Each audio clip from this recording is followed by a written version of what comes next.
Hello, everyone, and welcome back to another edition of Fractured Not Broken, the Relationship Wellness Podcast. It is your guy, Coach Reg, and I am super excited to be back with you for another episode, and I hope that you are excited to be back with me. Again, folks, Happy New Year. We're now in January 2024. Hope you've set your goals. Hope you've resolved to do some things that's going to make you better and the relationships better that you choose to participate in. And I hope that you're growing and becoming stronger each day and growing your emotional intelligence, or EQ. Again, I am Coach Reg. Some of you are new to me. Some of you have been with me for a bit, and I'm excited that you all are. I am a professional relationship coach. I'm an author, a presenter, and a podcast host. To name a few. So what is Are You Coached? Are You Coached is a coaching platform geared toward helping individuals, couples, and professionals navigate the relationships that matter most using the attributes of emotional intelligence. And what we do here at Fractured Not Broken is we want everyone to understand and to know that we want to transform how we show up and present in the relationships that matter most. And if you notice in the tag, it's the Relationship Wellness Podcast, which means the goal is to help people be better. You know, we may be fractured. We may even feel broken, but we could just be fractured. But regardless, we can heal if we choose. Either we heal together or we heal individually. But healing is ultimately the goal. So in this podcast, you'll also learn some things about me because I want you to get to know me. I want you to understand where I come from and why, and some of my own challenges, right? To help you understand my draw to do this work, my compulsion to do this work, and to see others be better in the relationships that matter most. So today we're going to get into something that came from really a conversation I had recently with someone who, it kind of reminded me of some things from my own life. And that's divorce. I have been married and divorced twice. Unbeknownst to me, my journey has led me to coaching because in spite of my relationship challenges, it's increased my desire to see others better off because that's not how I saw my life unfolding. And again, at that time when I was experiencing those things, I was not coaching. Let me be very clear. What led me to coaching was the work that I did with myself and receiving assistance from others to help me work through what I was feeling, what I was thinking, to process and understand those things. And so coaching was probably inevitable for me because, again, my heart's desire was always for others in spite of my own challenges. So the title of this episode, Will I Be Okay After Divorce? Divorce is devastating, and imagining what life will look like beyond divorce can seem and feel unfathomable to anyone. My goal in this episode is that it offers additional understanding and perhaps another reason to be patient and compassionate with anyone you know who's struggling adjusting to life beyond divorce. Now, I don't speak for everyone. I can't, but I will speak from my experience and what I've learned and how I've grown as a man since divorcing. And what makes my perspective, I think, unique is that I've been on both sides, right? So I have been put down, meaning the person I was married to said, hey, I don't want to do this anymore. And I have put down, and I chose to remove myself from my second marriage. Now, because I'm a caring person, neither one feels good. I love people. And to be honest, neither of those experiences did I wish would happen. But they did. And so I had to, it happens. Life happens. There are things that happen in your control and things that happen outside of your control. But the truth is, the only part we get to control is that initial action. Everything that comes after that is out of our hands. So I want to share a bit of my journey for context and from the vantage point of trying to process life when your wife says she wants a divorce. I remember attempting to process, believe, and even grasp how life brought me here because that's not how I saw my life unfolding. But yeah, it was me. And right before me, my family was crumbling before my eyes. Spin forward, recent conversation. I learned of a man who was divorcing, and he was in the process of refinancing his marital home into his name and removing and having his ex-wife's name removed. I must admit that when I heard this experience and how he responded in real time and signing the documents, I mean, because now it's official. I mean, you know it's there, but now you're doing things. And as you're doing these things, you're reminded of all of the stuff that came with it, all of the hurt, all of the pain, maybe the unkind things that were said and done. Yeah, it's a lot. It's a lot that happens with that. And again, everyone's experience is different. And so for me, although I had no idea how things would go, or what divorce would cost me, and I don't just mean financially, I'm talking about the emotional and mental fatigue and costs that come with divorce. And for me, the costliest of all was my relationship with my sons. You know, my relationship with my sons became collateral damage because of my inability to separate the messiness of divorce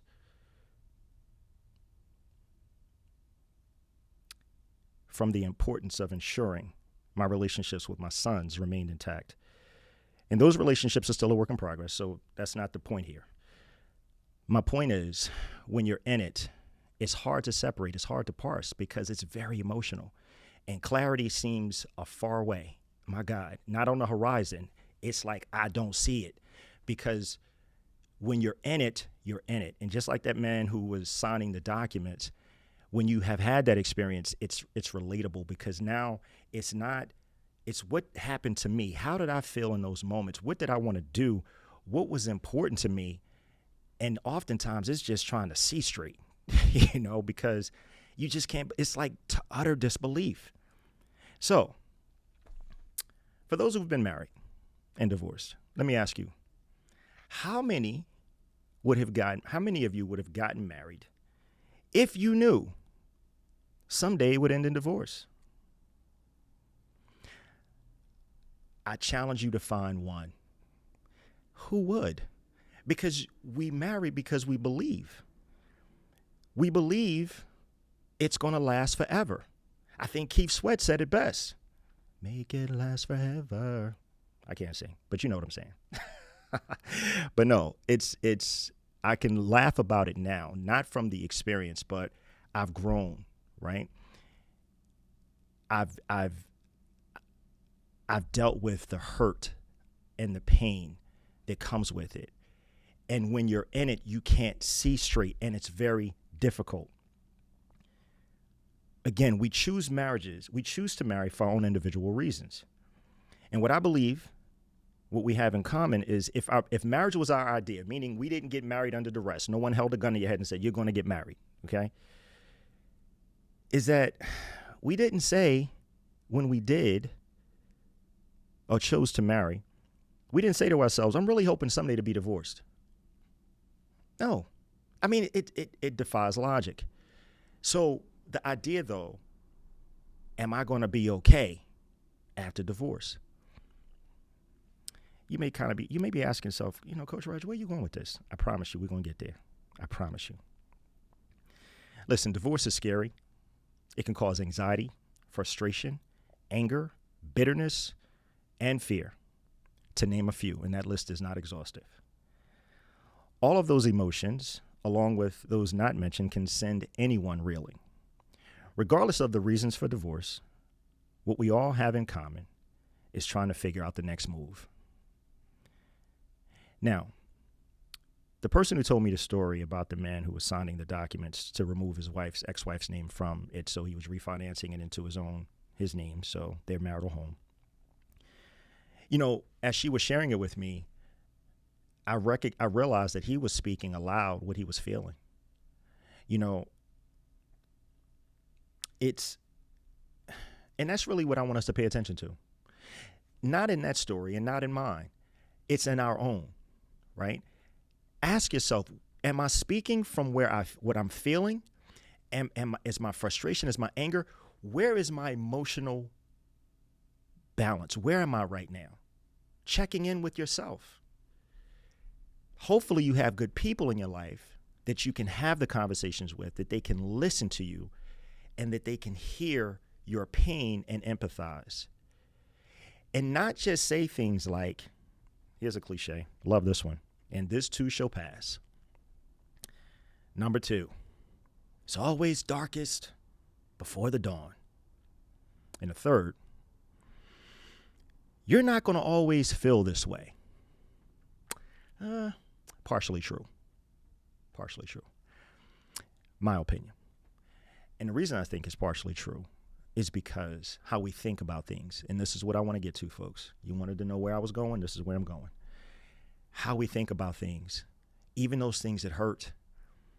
It is not easy to separate how we are feeling about the thing from the thing.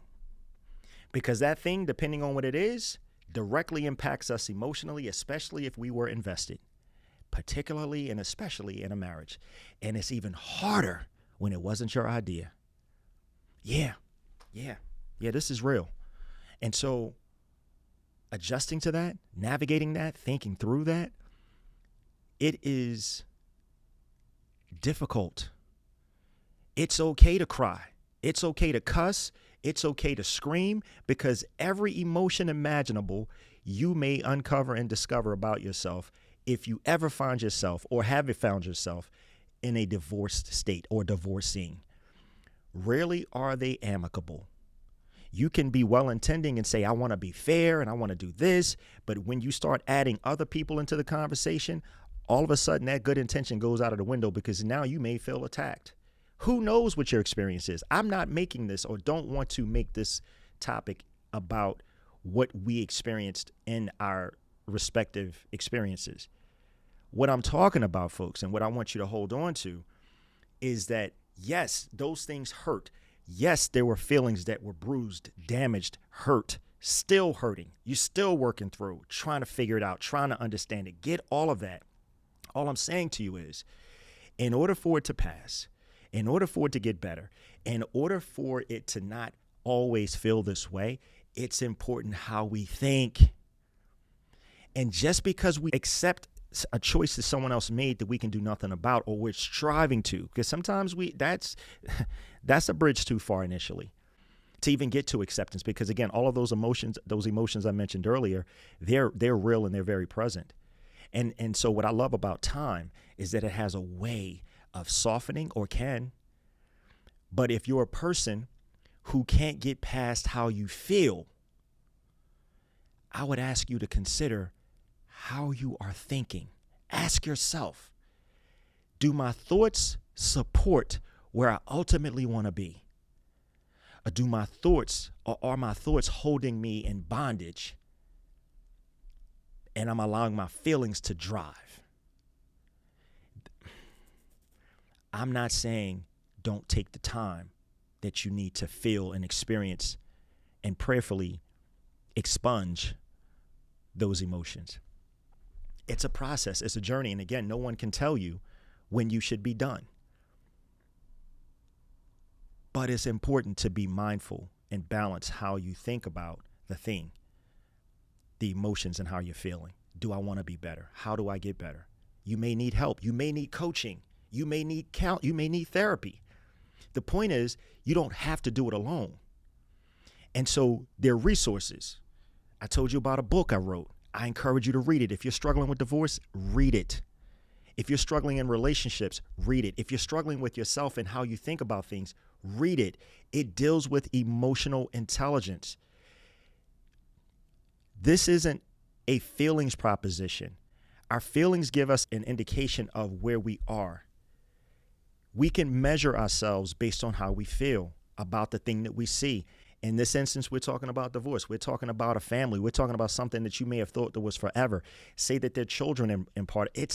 Listen, it's difficult.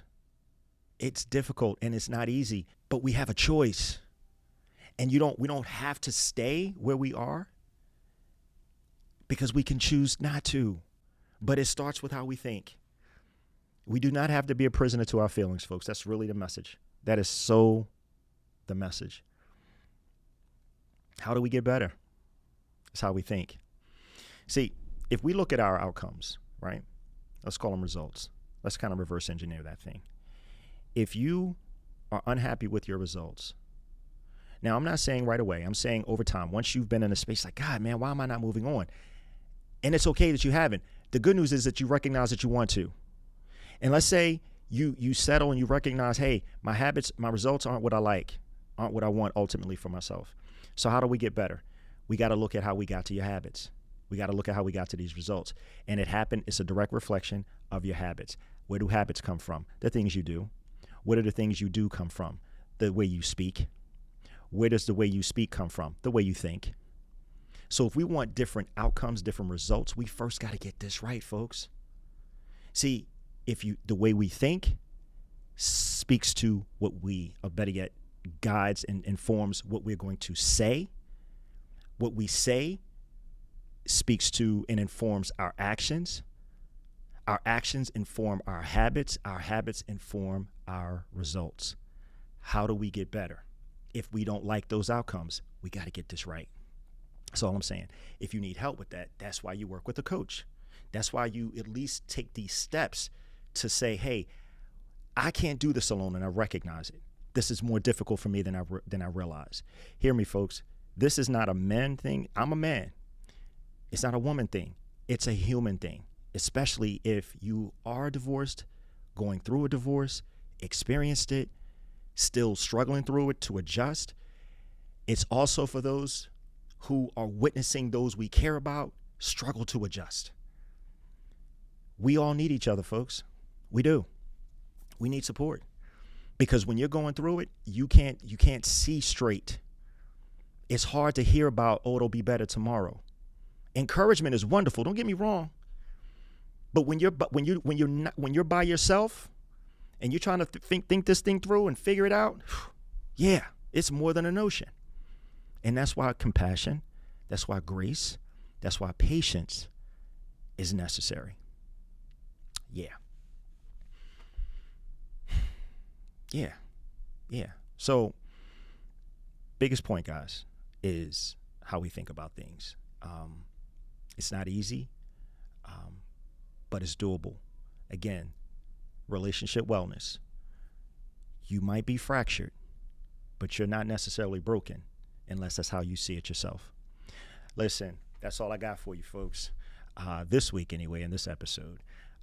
Be sure to get out to or check out find my link tree in the comments pinned to this video at the bottom to learn more about me, what I do, how you can grab a copy of the book, how you can schedule a discovery call to see if working together makes sense, if you want to book me for an event, and so much more. Subscribe to the newsletter for the pod.